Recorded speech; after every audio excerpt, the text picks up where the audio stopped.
예, 우리 교우분들 잘 지내셨어요? 네, 저만 보고 싶었던 것 같은데 아니죠. 굉장히 많이 보고 싶었고 2달 동안 전 남들 편하게 잘 쉬었는데 좀 죄송할 정도로 좀 지냈던 것 같습니다. 뭐 제가 나중에 이제 말할 기회겠지만 2달 동안 제가 평소 하고 싶은 것도 하고 또 배우고 싶은 것도 배워보는 시간을 가졌는데, 네, 그것 중에 하나가 이제 어떻게 생각할지 모르겠는데 목사가 그런 취미가 있느냐라고 생각할 수 있는데, 제가 아르헨티나 탱고를 2달 정도 열심히 배웠습니다. 근데 그 뭐 탱고라는 춤이 아시는 분은 아시겠지만 일종의 소셜 댄스거든요. 그러니까 또 아르헨티나 탱고가 가진 정서가 서로를 향한 연민과 그 연민을 보듬어주는 그런 공감이 있는 춤이라고 이제 그쪽에서 이제 얘기해주고 또 그렇게 배웠는데, 어쨌든 소셜 댄스라 보니까 이제 각자 역할이 주어져 있죠. 그래서 춤을 먼저 시작하는 쪽, 그리고 그 춤을 받는 쪽, 이렇게 나눠져 있습니다. 그것은 무엇이냐면 결과적으로 이 춤이라는 것은 어떤 두 사람의 협업을 통한 모습이다라는 거였죠. 그래서 이 춤을 배울 때 저는 이제 공감 능력에 대해 생각을 좀 해봤는데요. 그러니까 나 혼자만 잘 춘다고, 나 혼자만 제대로 서 있다고 해서 그 탱고가 완성된 게 아니더라고요. 결과적으로 두 사람이 서로 도와서 함께 만들어가는 과정이 바로 이 탱고 안에 있구나라는 것을 저는 이제 스스로 알게 됐죠. 요즘 우리가 살다 보면 이 공감 능력에 대해서 좀 절실하다라는 생각이 드는 사회를 우리는 살고 있는 것 같습니다. 앞서 이제 배상필 선생님 기도하셨지만 남북 간의 갈등이라든가 또 정파적으로 갈등을 보면 서로를 향한 어떤 공감이 부족한 상황이 아닌가, 사회가 아닌가 생각해봐요. 특별히 한 주간 제 마음을 아프게 했던 그 발언 중에 하나가 순직한 해병에 대한 특검법을 상정하는 가운데서 반대하는 한 정치인이 해병에 대한, 그 최해병에 대한 순직에 대한 법을 병참, 그러니까 군대에 있는 어떤 하나의 시설물로 치환을 해서 그 법의 부당함을 알리려는 그 말을 듣고 굉장히 마음이 아팠습니다.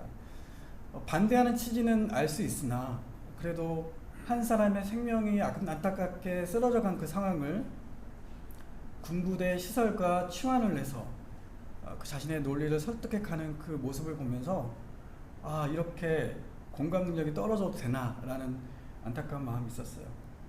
그런데 놀랍게도 그 분이 우리나라 정치인이고 또 우리나라에서 제일 좋은 대학교를 나왔고 또 그리고 검사로서 역할을 했던 사람이었습니다. 국민의 대표를 뽑는 국회의원 중에 300명이 있는데 왜 우리나라는 그 300명 가운데 국민을 대표하는 사람들이 대부분 왜 법조인일까요?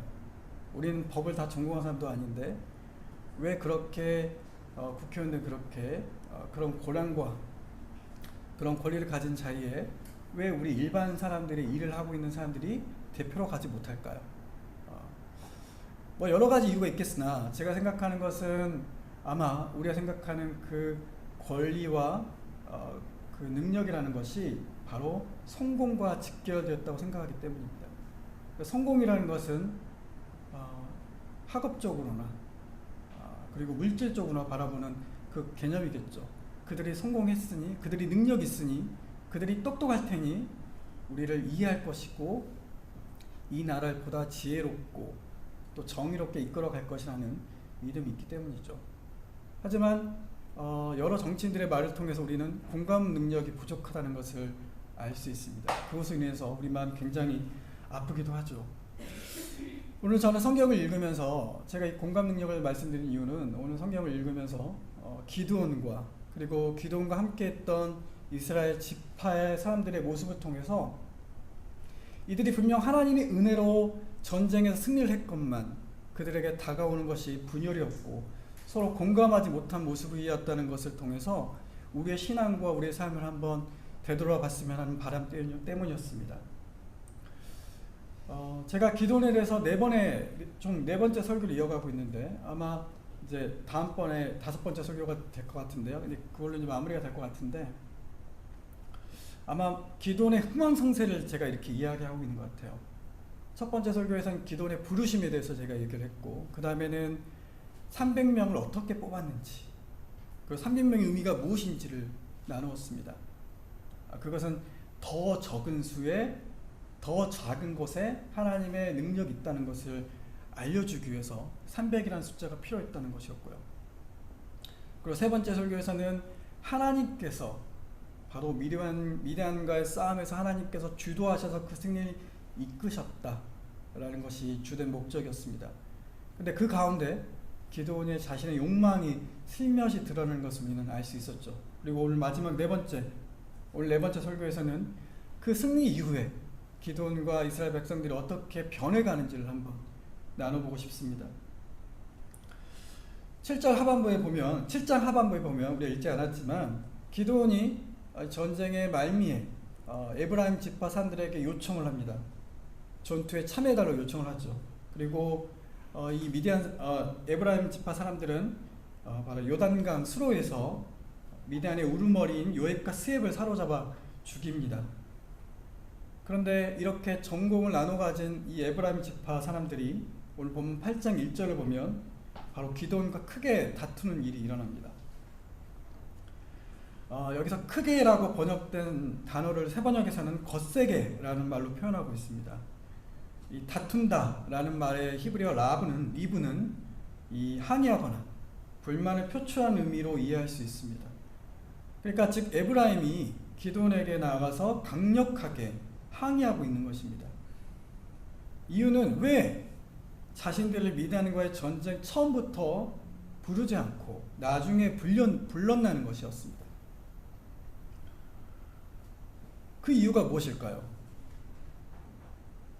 왜 처음부터 부르지 않고 나중에 불렀느냐라는 이유로 거세게 항의한 이유가 무엇일까요? 좋게 생각하면 에브라임과 므낫세 지파, 즉 기드온이 속해 있던 므낫세 지파는 형제 지파였기 때문에 아니 우리 형제끼리 이렇게 너희가 지금 고통을 당하고 있고 전쟁을 하는데 왜 나를 부르지 않고 나에게 연락하지 않았느냐, 아쉽다, 서운하다 라고 느껴지면 굉장히 좋겠지만 2절 3절을 읽어보면 에브라임이 화낸 이유는 그게 아니었어요. 에브라임이 화낸 이유는 바로 종공이, 전쟁의 승리의 영광이 기드온이 속해있던 그 지파에 돌아갈 것이라는 정치적인 욕망이 담겨 있었으면 우리는 유추해 볼 수 있습니다. 에브라임 지파는 유다 지파와 더불어 이스라엘의 지파의 대표적인 지파죠. 굉장히 능력 있고 힘이 있는 지파였습니다. 특히 제가 앞에서 말씀드렸지만 기드온이 속해 있었던 므낫세 지파와 에브라임 지파는 형제 지파였습니다. 형제의 관계였죠. 요셉의 아들들이었잖아요.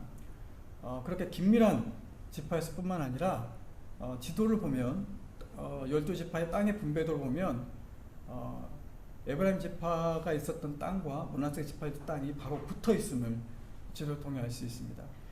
즉 에브라임 지파는 므낫세 지파가 당했던 그 고통, 그 고난을 분명히 듣고 목격했을 것입니다. 미디안 지파 사람부터 당했던 그 고난과 고통을 그들은 들었겠죠.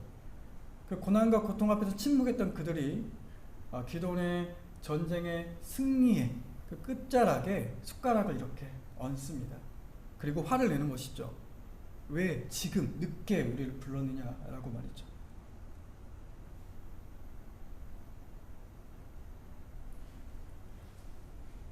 에브라임 지파의 그 욕망은 바로 자신보다 작은 지파, 미디안 지파가 높아지려는 것에 대한 경계에 있었습니다.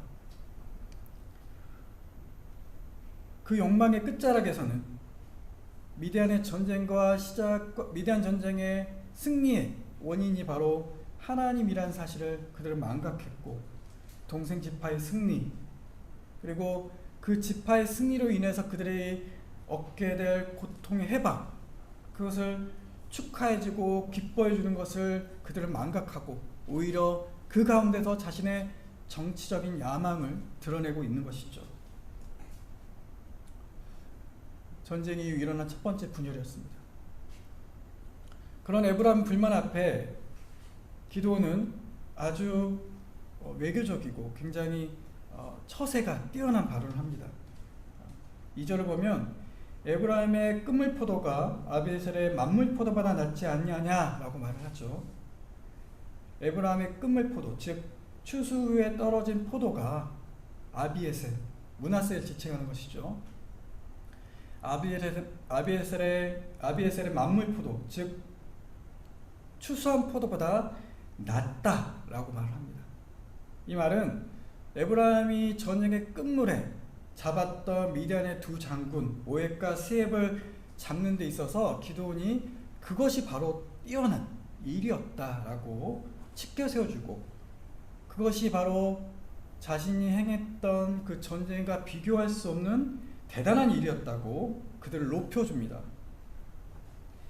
이런 기드온의 외교적이고 평화로운 말로 에브라임은 그 노여움을 풀었다라고 3절에서 얘기하고 있죠. 이런 모습을 보면 우리는 기드온의 이 겸손과 평화지향적인 칭찬을 우리가 좋다라고 말할 수 있지만, 이것이 기드온에 담겨진 또 하나의 술책이었음을 우리는 다음 단락을 통해 알 수가 있습니다. 에브라임에 향했던 그 칭송과 칭찬이 바로 거짓이었다는 것을 단박에 드러내는 사건이 바로 4절 이하에 나오는 것이죠. 4절을 보면 기드온과 300명은 요단강을 건너게 됩니다. 하반부에 5절 하반부에 보면 그 이유가 나오는데요. 미디안의 지도자 세바와 살문나의 뒤를 추격하기 위해서입니다. 미디안 족속들은 요단강 동편에 있었기 때문에 요단강을 건너서 그들의 땅이 있었습니다. 그들의 본거지가 거기 있었죠. 그렇기 때문에 그들을 끝까지 추격하기 위해서 기드온은 바로 요단강을 건너야 했습니다. 여기서 우리가 여기서 한번 살펴볼 필요가 있는 단어가 있는데, 그것은 바로 기드온의 심정을 드러내는 단어입니다. 그 단어는 바로 나를 따르는 백성이라는 5절에 나와 있는 나를 따르는 백성이라는 말입니다. 4절을 먼저 보면요, 4절에 보면 사사기 내러티브, 사사기 기자가 이렇게 4절에서 이렇게 이야기합니다. 기드온과 그와 함께한 자 300명이라는 표현이 나옵니다. 여기서 무엇과 함께라는 표현은 동등한 위치를 상징하는 의미의 단어입니다. 즉 기드온과 300명 사이에는 위계 질서가 없었습니다. 4절에서는요. 그런데 5절에서 기드온은 숫고 사람들, 즉 요단강 건너편에 있었던 그 가츠파 지역에 살고 있었던 사람들의 숫곳이라는 지역에 있었는데, 그 지역에 기드온과 300명이 들어가게 됐는데, 그때 기드온이 이 숫곳 사람들에게 이렇게 얘기합니다. 나를 따르는 백성이라고 이 300명을 표현합니다. 이 개역 개정판 표현은 히브리어 표현을 굉장히 완화시킨 것이라고 해요. 주석서를 보면 이 히브리어 표현에 따르면 이 나를 따르는 백성이란 말은 언어적으로 내 발에 있는 백성이라고 번역할 수 있다고 합니다. 구약 성경에서 무엇 발이 있다라는 표현은 동물이나 사람이 누군가의 지배 아래 있는 것을 묘사합니다.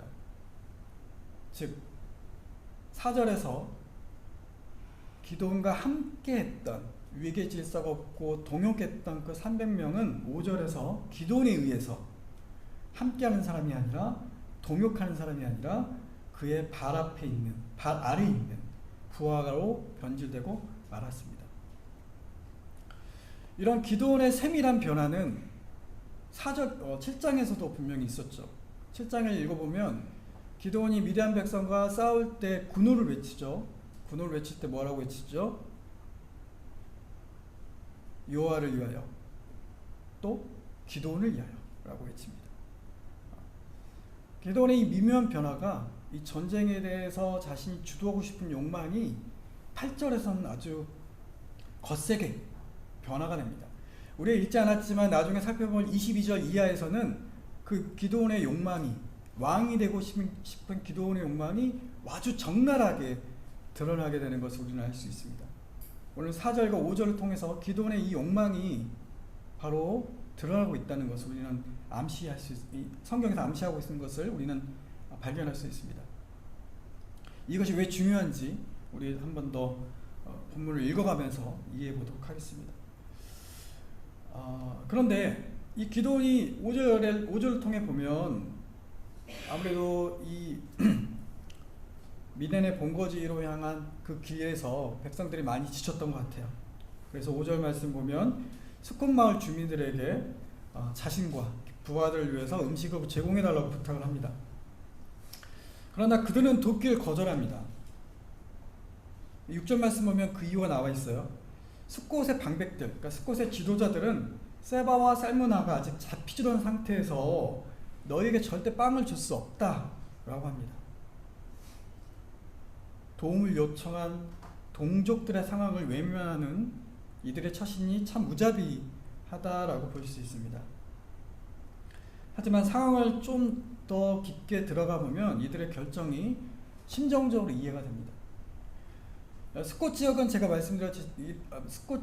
말씀드렸다시피 요단강 동편에 있는 지역입니다. 뭐 뒤에 나오는 분우엘 지역도 마찬가지입니다. 이 분우엘은 분이엘입니다. 분이엘. 그러니까 야곱과 관련된 지역이죠. 숫곳과 분이엘은 다 야곱과 관련된 지역입니다. 하나님을 만난 지역, 하나님의 천사와 싸움했던 지역이 바로 이 분이엘이죠. 이 숫곳과 분이엘은 요단강 동편에 있는 지역이기 때문에 미디안으로부터 더 많은 침략과 더 많은 고통을 당했던 지역이라고 생각할 수 있습니다. 바로 지근거리에 있었기 때문에. 이 숫곳과 분우엘 지역에 있던 사람들은 므낫세 지파 사람들이 당했던 고통과 아픔을 뼈저리게 알고 있었어요.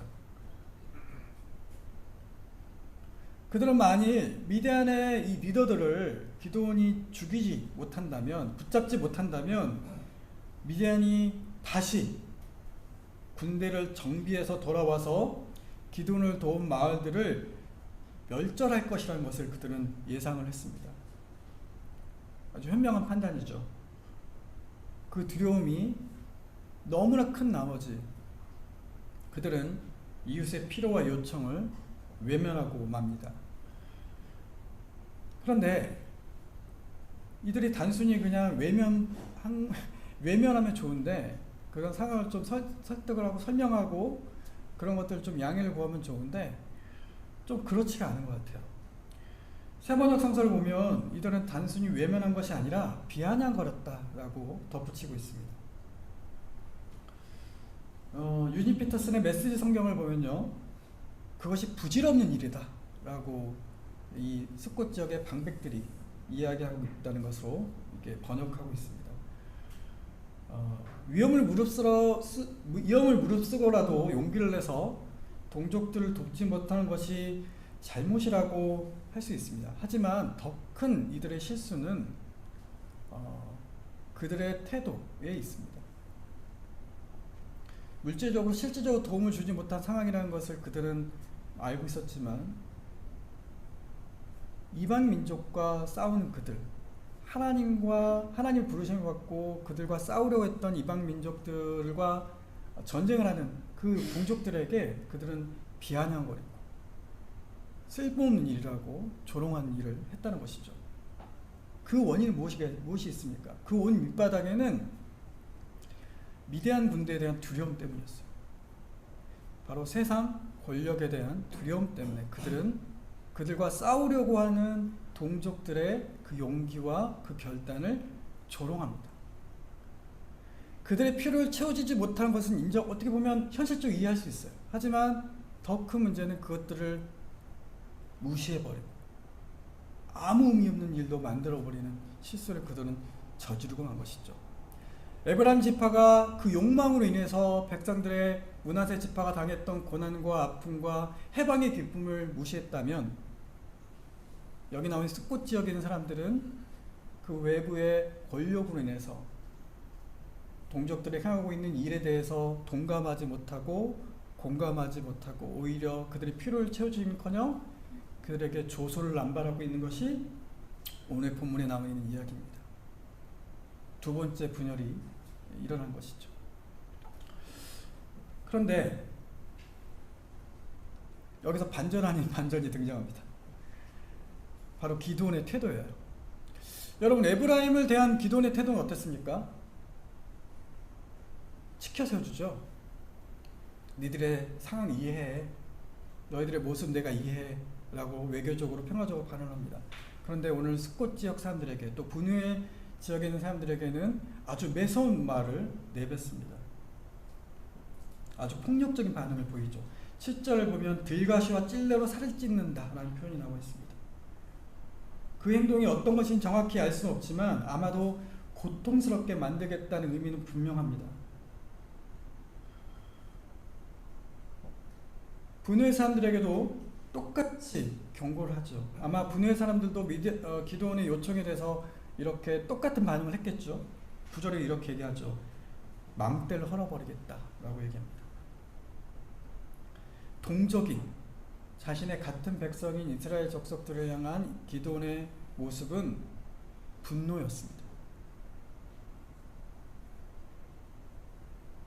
그렇다면 우리는 이렇게 해석할 수 있죠. 에브라임에게 했던 기드온의 모습은 거짓이었다.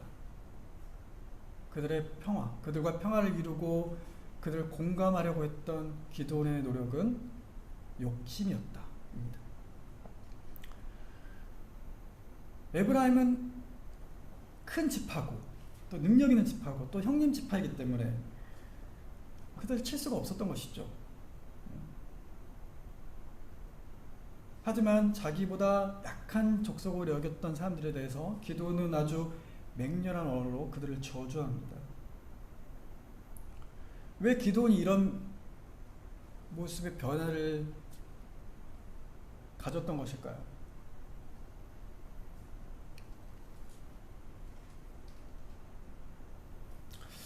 기드온의 앞에서 얘기했지만 기드온의 승리를 향한 집착이 점점 드러난다고 말씀을 드렸어요. 나와 함께한 백성에서 내 발 아래 있는 백성으로 바뀌게 됩니다. 뒤에 나오겠지만 기드온이 왜 이 요단 동편까지 쫓아와서 이 미디안의 지도자 이 둘을 잡으려고 했는지 이유가 뒤에 등장을 합니다. 19절 말씀 제가 읽어보도록 할게요. 그가 이르되 그들은 내 형제들이며 내 어머니 아들들이니라. 여호와께서 살아계심을 두고 맹세하노니 너희가 만일 그들을 살렸더라면 나도 너희를 죽이지 아니하였으리라 하고. 자, 설명해 드릴게요. 기드온이 세바와 살문을 끝까지 가서 추격을 합니다. 그들을 잡아요. 근데 그들의 목적이 그 이후에 추격의 목적이 무엇이냐면 완전한 승리를 쟁취하기 위함이 아니라 하나님의 승리에 대한 완성이 아니라 바로 사적인 복수 때문이었습니다. 형제들이라는 원수를 갚기 위해서입니다. 기드온은 이 전쟁의 목적이 바로 변질되고 만 것이었습니다. 하나님께 받은 그 사명을 따라 백성을 구원하는 그런 사사로의 역할을 그들은 잊어버리고 그는 망각해버리고 바로 자신의 삭전이 욕망을 따라 백성을 지배하고 전쟁에 임하는 그런 모습을 기드온은 보여주게 됩니다. 또한 기드온은 전쟁에 승리하자마자 자신이 약속한 대로 자신이 말한 대로 스콧 지역과 분우의 지역 사람들을 똑같이 그들에게 처벌을 내립니다. 성경 한 밑을 보면 우리 읽어보면 기드온은 자신의 동족을 죽이는 일까지 서슴지 않고 있음을 우리는 알 수 있습니다. 전쟁 후 일어난 분열 세 번째입니다. 기드온의 모습을 통해서 우리는 무엇을 봐야 될까요? 그리고 에브라임 지파, 이 스콧 지파 사람을 통해서 우리는 무엇을 느낄 수 있습니까? 제가 앞서 말씀드렸지만 이 사회는 공감 능력이 참 부족하다라고 말씀을 드렸습니다. 서로를 향한 공감 능력이 부족하죠. 그런데 공감 능력이 부족한 이유는 딱 하나예요. 그래서 바로 우리가 하나님의 임재, 하나님의 뜻을 망각하고 있기 때문입니다. 하나님이 우리에게 승리를 주신 이유가 무엇입니까? 우리에게 은혜를 주신 이유가 무엇이죠? 그것은 우리가 능력이 있고 뛰어나서가 아니라 우리가 하나님께 의롭다함을 인정받은 하나님으로부터 우리의 행위가 아니라 하나님의 전적인 은혜를 통해서 우리에게 주어지는 의가 있기 때문에 우리가 하나님의 사람이라고 말할 수 있는 것이죠. 하나님은 그 의 가운데 함께 계십니다. 그래서 사도 바울은 복음에는 하나님의 의가 나타났다라고 말하죠. 우리가 믿는 복음은 바로 하나님의 의가 나타납니다. 그 하나님의 의는 두 가지입니다. 하나는 하나님의 행위와 하나님의 성품입니다. 하나님의 의로우심입니다. 두 번째는 보잘것없는 우리를 부르시는 하나님의 은혜입니다. 그 하나님의 의가 복음 가운데 나타납니다. 그 하나님의 은혜를 체험하는 우리들에게는, 사람들에게는 하나님을 향한 공감 능력, 그리고 이웃을 향한 공감 능력이 있어야 합니다. 있을 수밖에 없습니다. 왜냐하면 그것 없이는 우리가 살아갈 수 없는 존재임을 알기 때문입니다. 여러분, 미디안의 전쟁 이후에 그 하나님의 은혜를 체험한 이후에 이스라엘 백성들이 찾아온 것은 자신의 존재를 드러내고 싶은 욕망이었고 세상 권세 아래 자신의 안정을 추구하고 싶은 그 두려움이었습니다. 이웃의 요청에 대해서 조롱하는, 조소를 보내는 그런 일이 이 전쟁 이후에 있었습니다.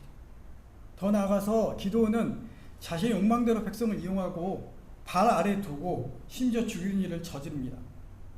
이 모든 원인은 하나님이 주신 승리의 목적을 망각한 결과입니다. 하나님 은혜를 망각한 우리들에게도, 하나님을 망각한 이 한국교회도 어쩌면 이렇게 서로가 서로를 죽이는 분열, 서로를 반목하는 그런 일들이 일어나고 있는지 모르겠습니다. 여러분, 우리는 항상 우리의 모든 것이 하나님께 왔다고 고백을 합니다. 내가 받는 존경과 영광, 그것이 다 하나님께 왔다고 우리는 믿습니다. 그렇게 고백을 합니다. 하지만 우리는 때로 우리 속마음에는 우리가 인정받지 못하고 존경받지 못하고 그런 상황 가운데서 우리는 때때로 이웃에 대해서 폭력적이고 매서운 분노를 드러내는 경우가 있습니다.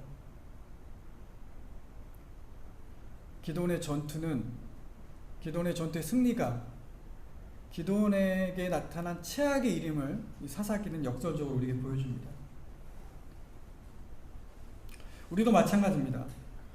하나님께 주신 은혜가, 하나님께 주시는 그 구원이 우리에게 때로는 우리에게 우리의 욕망을 드러낸 일, 또 우리가 살아가는 데서 필요한 일을 그것에 마땅히 하나님의 은혜로 여기는 것이 아니라 그것을 너무나 가볍게 여겨서 우리가 그것들을 쉽게 잊어버린 일들이 우리 안에 일어나기도 합니다.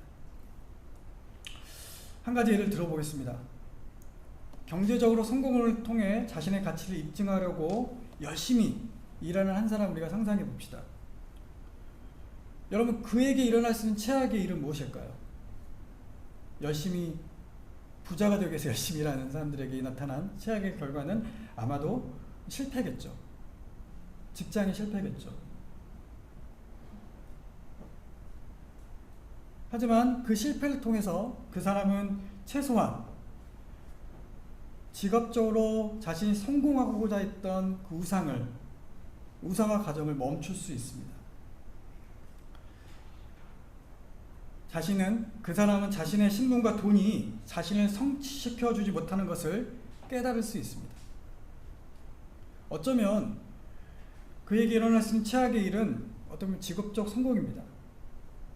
성공은 자신이 스스로 쟁취할 수 있고 또 자기 삶을 지배할 수 있다는 그의 믿음을 더욱더 공고히 할 뿐입니다. 그는 실패했을 때보다 성공했을 때 더 성공과 돈의 노예가 되고 말 것입니다.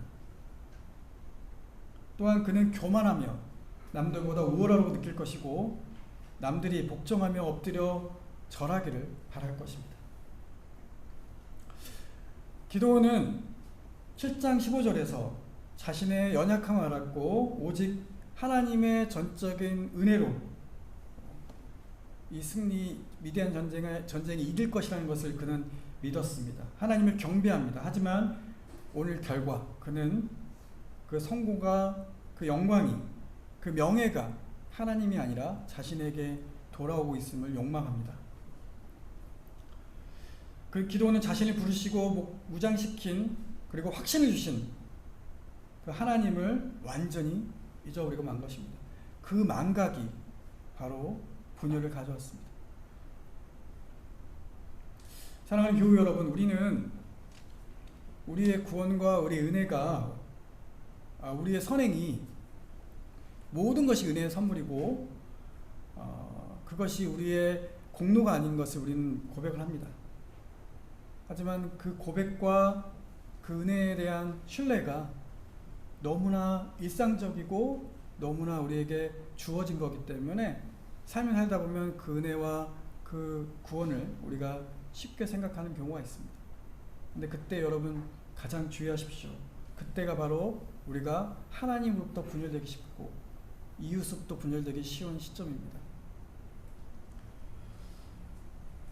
저 여러분이 하나님의 은혜 이후 더욱더 하나님과 공감하며 이웃과 공감해지길 간절히 기도하겠습니다. 함께 기도하겠습니다.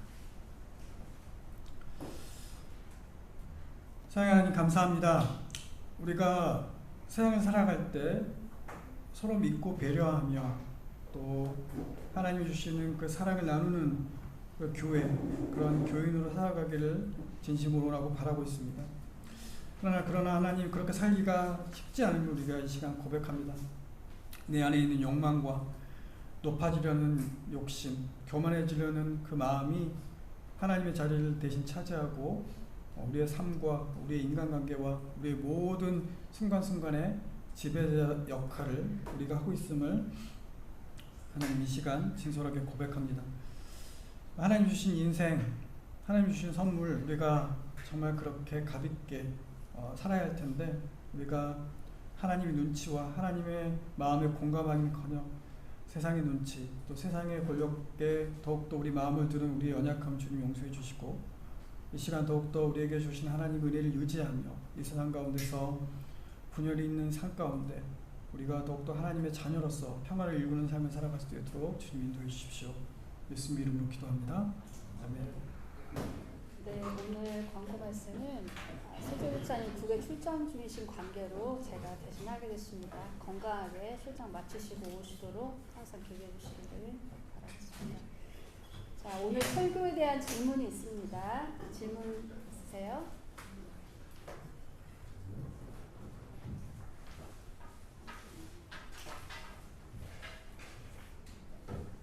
네, 오늘은 질문이 없으신 걸로 오늘 명쾌한 설교가 있으셨다고 생각이 됩니다. 오늘 예배 후에 운영위원회가 있습니다. 그리고 다음 주일에 평신도 설교가 있는데 설교자로 오세배 집사님께서 준비하고 계시고요. 셋째 주 예배 후 언덕 북클럽 오락가락이 있습니다. 함께 읽을 책은 저번에 이렇게 뒤에 진열했었는데 한국교회 기본소득을 말하다 준비해 주시면 되겠습니다. 그리고 7월 13일 다음 주 토요일 낮에 우리 안준호 장로님 천안 안민영 청년 결혼식이 있습니다. 함께 하셔서 축하해 주시기 바랍니다. 그리고 언덕 공동체 나눔기금 복지부장님, 이현 집사님 그리고 언덕 청년기금 김태현 목사님께 혹시 신청해 주시면 되겠습니다. 그리고 우리가 항상 함께 드리는 기도 아프신 분들 그리고 위로가 필요하신 분들 위해서 언제나 기도해 주시기를 당부드립니다. 혹시 더 광고 없으시면